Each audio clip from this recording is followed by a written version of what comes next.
Les saluda Cristian Omar Cervali, deseando que se encuentren bien con el favor de Dios. Continuaremos con el estudio expositivo de las Escrituras, como venimos haciéndolo semana tras semana, estudiando la carta a los Filipenses. Antes de entrar en el estudio, quisiera hacerte una pregunta. ¿Te gustaría crecer espiritualmente? ¿Ser un creyente maduro? ¿Que vive la vida haciendo las cosas que Dios desea que haga? ¿Cosas en las que Dios tiene complacencia? ¿Por qué lo digo? Tristemente hoy muy pocos creyentes están viviendo ese tipo de vida. Muchos están siendo influenciados por corrientes teológicas equivocadas, cosas que no aportan a su santificación ni los acerca a Dios. Lamentablemente, gran parte de los creyentes siguen al hombre y no están interesados en la verdad de las Escrituras. Por eso, al estudiar esta carta, Dios nos muestra la vida de Pablo para que sepamos cómo debemos conducirnos, manifestando una ferviente obediencia a Dios y rendición al señorío del Mesías. Este sentir de despojo y rendición de Pablo lo aprendió del Mesías Yeshua, y Dios espera que tú y yo caminemos el mismo sendero de la fe. Por eso, al estudiar esta carta, debemos saber que Pablo está revelando cosas que debemos entender y aplicarlas a nuestra vida. Crecer y madurar espiritualmente. Te lo diré en pocas palabras. O Cristo es tu Señor o no lo es. No existe un término medio. O es tu Señor o no lo es. ¿Te gobierna su palabra? ¿Estás viendo que tu vida es transformada a su imagen, su carácter? ¿Estás orando en función de sus propósitos? Bueno, el apóstol Pablo sí estaba comprometido y esto mismo desea para los creyentes de Filipos y para nosotros también. Toma tu Biblia y vamos a Filipenses 3, versículo 13. Hoy día vamos a finalizar con el capítulo 3.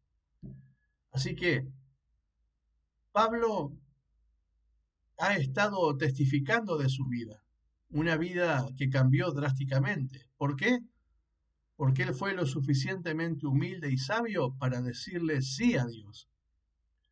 Él recibió al Mesías no solo para que lo salvara, sino para que lo transformara al recibir sus verdades y así convertirse en su siervo por la gracia de Dios. Te pregunto, ¿eres lo suficientemente valiente para desear eso para ti mismo? ¿Para orar por eso con sinceridad? Decirle, Señor, quiero ser una persona que tú deseas que yo sea. Quiero ser esa persona. Te prometo que al recibir la revelación de tu palabra, la aplicaré en mi vida. No quitaré ni agregaré nada a tu palabra. Yo quiero ser esa persona que tú quieres que yo sea. Quiero abundar en aquellas cosas que a ti te agradan.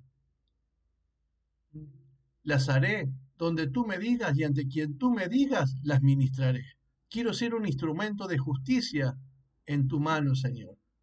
Si tú haces esto con sinceridad, diciendo al Espíritu Santo, sé mi maestro, abriré mi Biblia y la estudiaré con fidelidad y confiaré que tú me enseñarás tu verdad. Déjame decirte, tu vida será diferente. Comenzarás a ver las cosas de una manera muy diferente. Tendrás otra perspectiva como le sucedió al apóstol Pablo.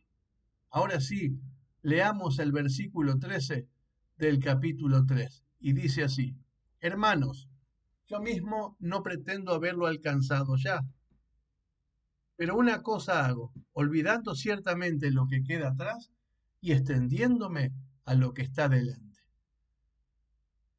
Pablo dice, hermanos, yo mismo no pretendo haberlo alcanzado, no pretendo haberlo ya alcanzado.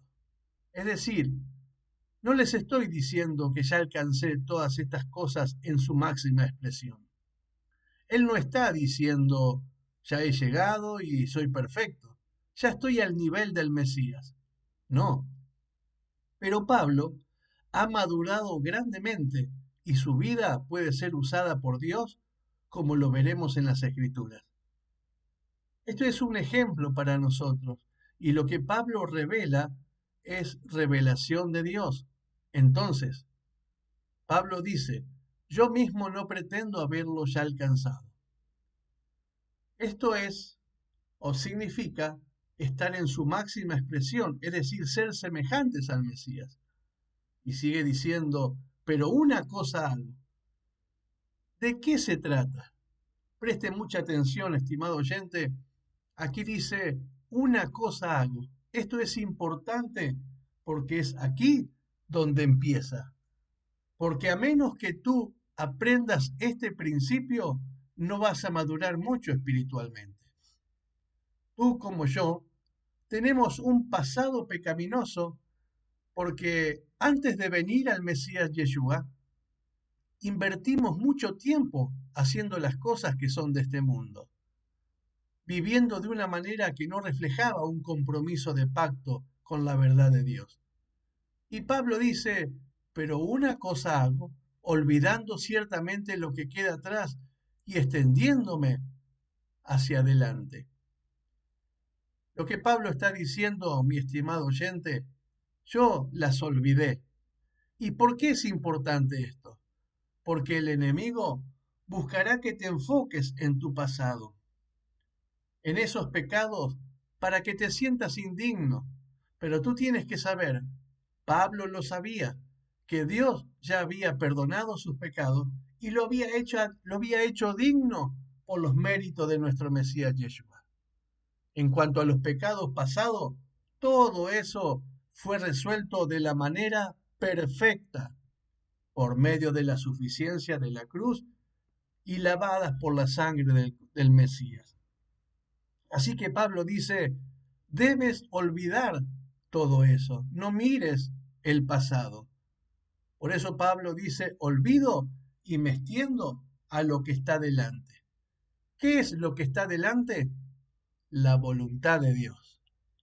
La voluntad de Dios.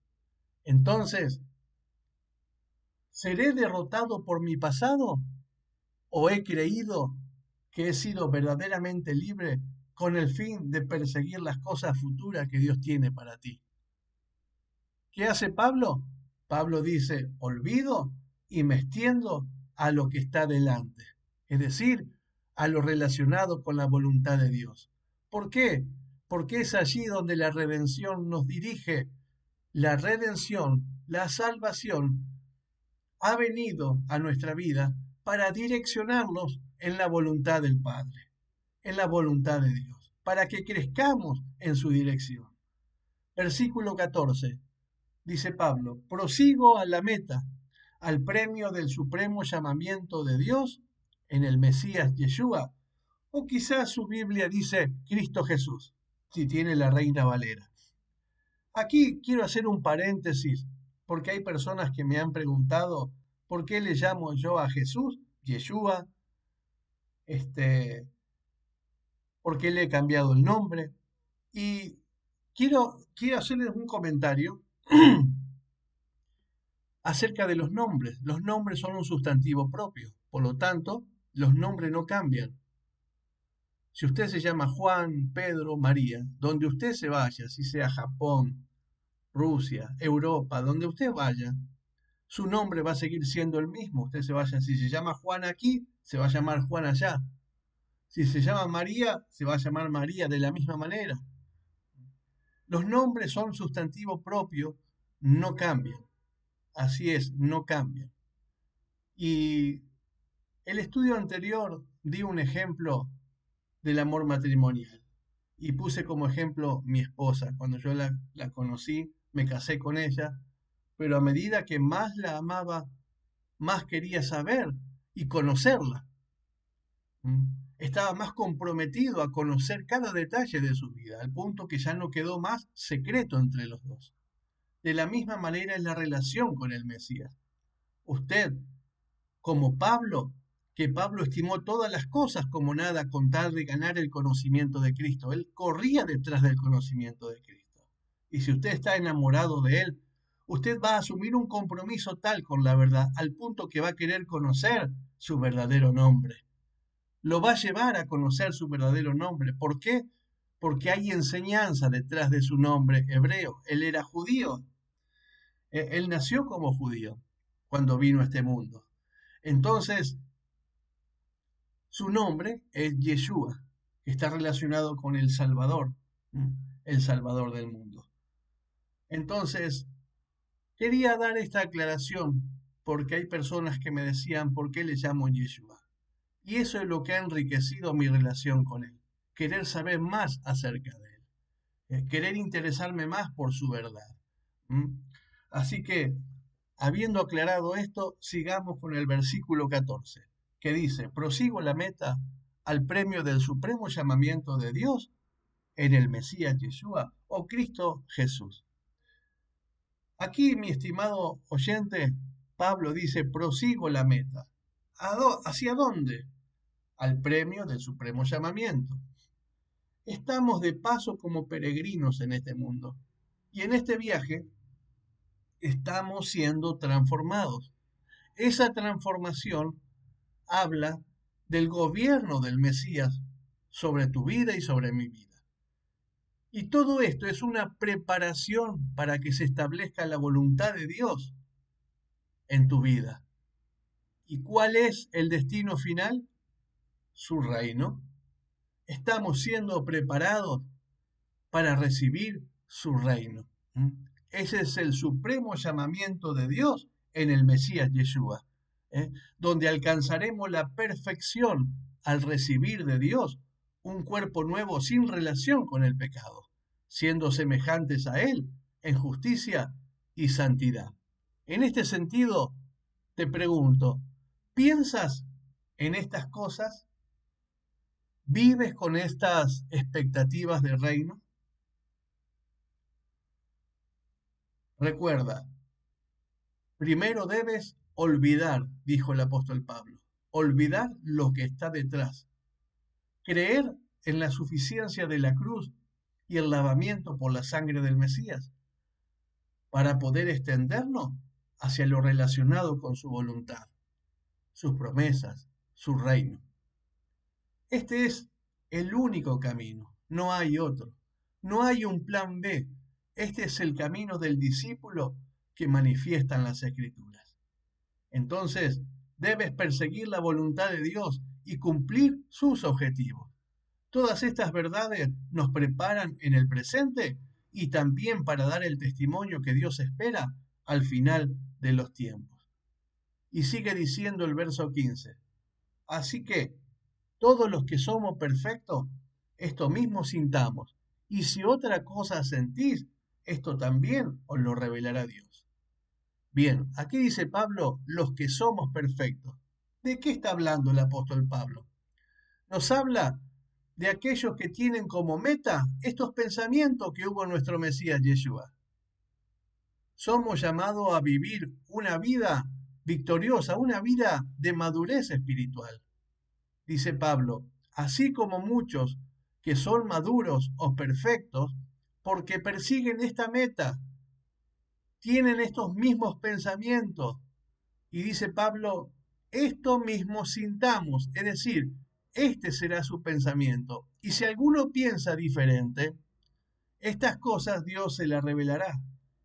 Es decir, puede que tú rechaces esto, pero estás abierto a la verdad de Dios. Él te lo revelará. Quizá no estés de acuerdo, pero Dios te convencerá de que es la verdad. Verso 16. Pero en aquello a que hemos llegado, sigamos una misma regla, sintamos una misma cosa.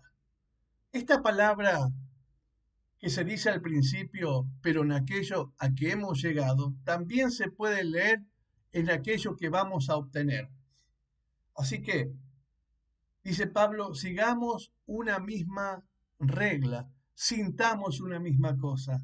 Es decir, que estas cosas las obtenemos por este mismo caminar, caminar de acuerdo con la norma y los estándares de Dios establecidos desde el principio en su palabra, y que ahora Pablo lo aclara para nosotros. Este estilo de vida en el Mesías, una vida victoriosa de negación y de sometimiento a su voluntad.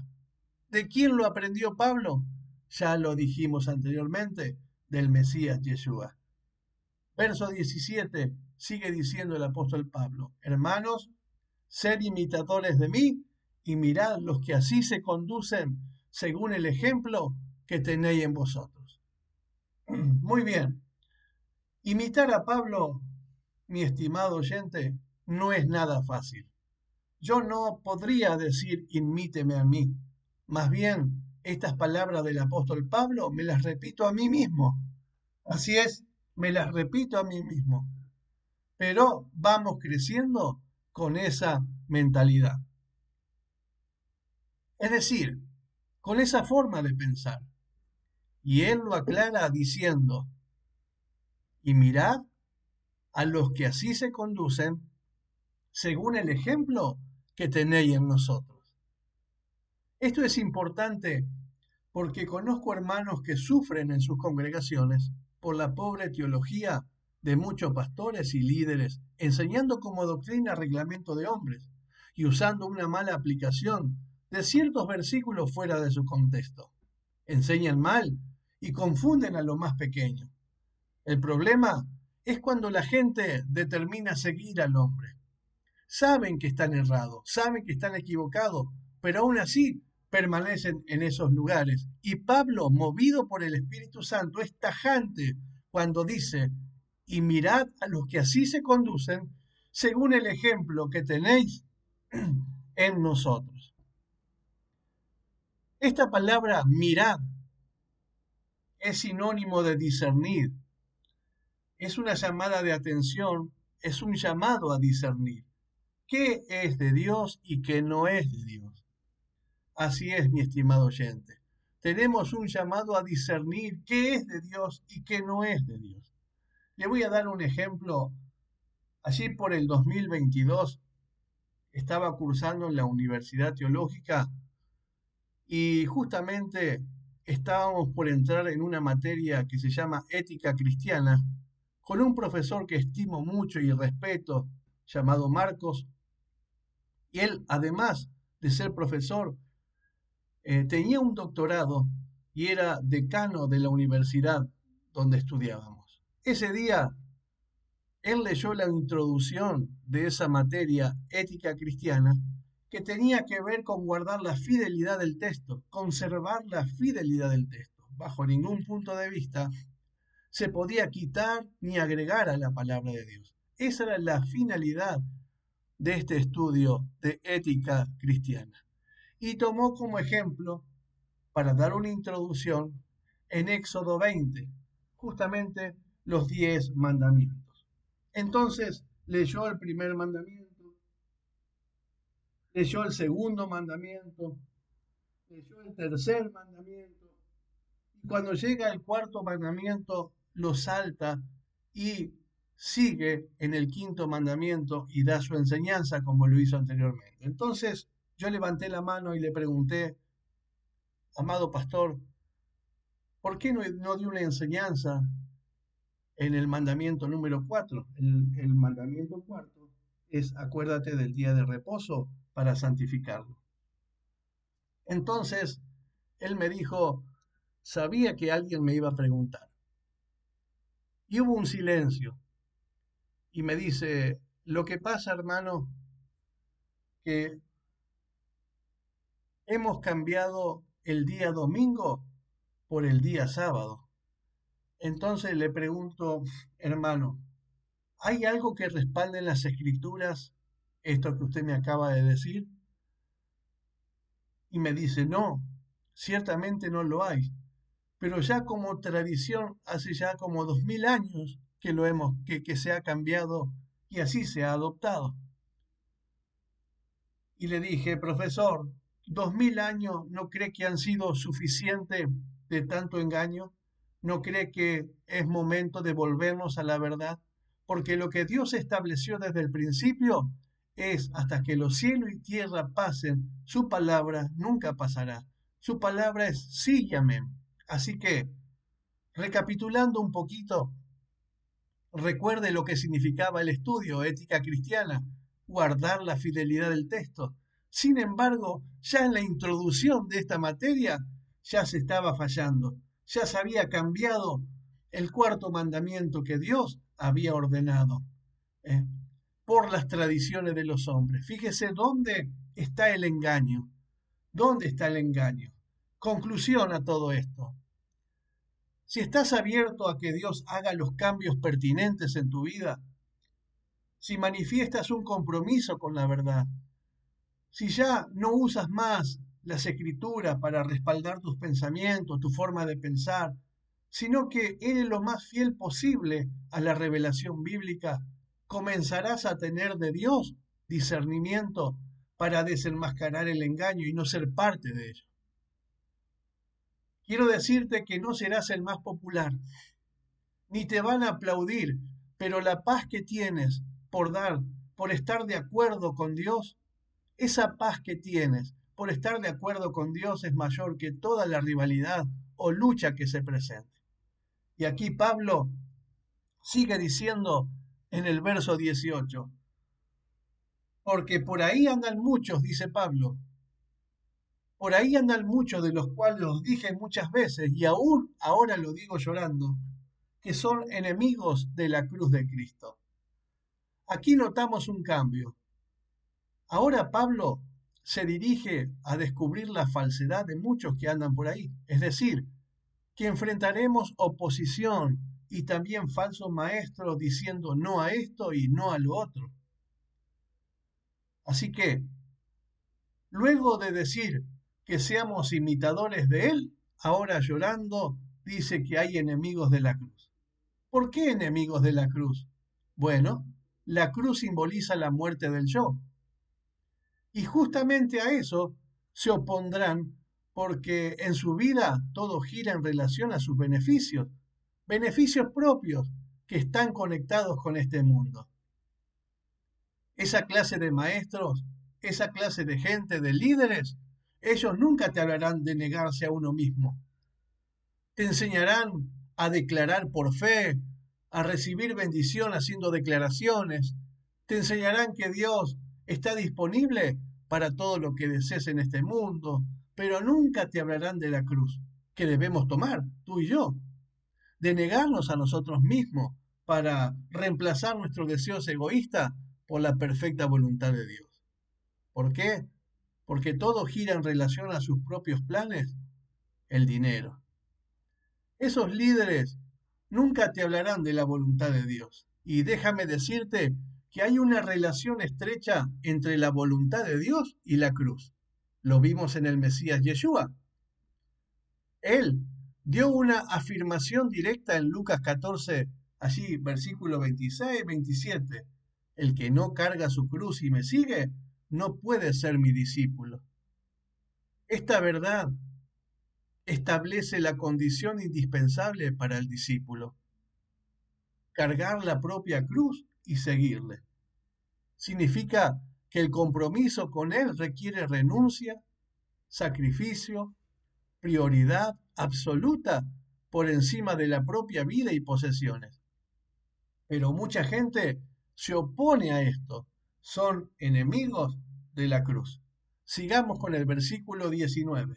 Y dice Pablo, el fin de los cuales será perdición, cuyo Dios es el vientre y cuya gloria es su vergüenza, que solo piensan en lo terrenal. Dice Pablo que todo lo que buscan es la satisfacción terrenal. Sus objetivos están basados en las cosas de este mundo, cuyo Dios es el vientre. No dice que su Dios es el Dios de Israel, sino su propio estómago. Verso 20. Mas nuestra ciudadanía, dice Pablo, está en los cielos, de donde también esperamos al Salvador, al Señor Jesucristo. Muy bien. Dice, de donde esperamos al Salvador. Pero note aquí que hay una fuerte declaración, un fuerte énfasis en el señorío del Mesías, en el señorío del Mesías. Esto diría el Señor Mesías Yeshua. Y aquí quiero preguntarte, quiero hacerte una pregunta. ¿Es realmente el Señor de tu vida? Si lo es, y tú estás en obediencia a Él, es decir, siguiéndole a Él, ¿sabe qué puedes esperar? Leamos el versículo 21. Dice, el cual transformará el cuerpo de la humillación nuestra, para que sea semejante al cuerpo de la gloria suya, por el poder con el cual puede también sujetar a sí mismo todas las cosas. ¿Qué tipo de cuerpo? El cuerpo de su gloria. A eso se refiere. Así que vamos a atravesar una transformación en la que nuestro cuerpo de humillación, cuerpo corrompido por el pecado, será transformado para ser el cuerpo de su gloria. ¿Y dónde comenzó todo, mi estimado oyente? Con la redención tan grande. Luego se nos dio el Ruach HaKodesh, su Espíritu Santo, para vivir en obediencia a su palabra. Una vida de sujeción donde el Mesías es mi Señor. Este camino nos lleva a experimentar el cuerpo de su gloria, un cuerpo transformado sin relación con el pecado y donde le serviremos a la perfección. Muy bien, cerramos con esto. Shalom.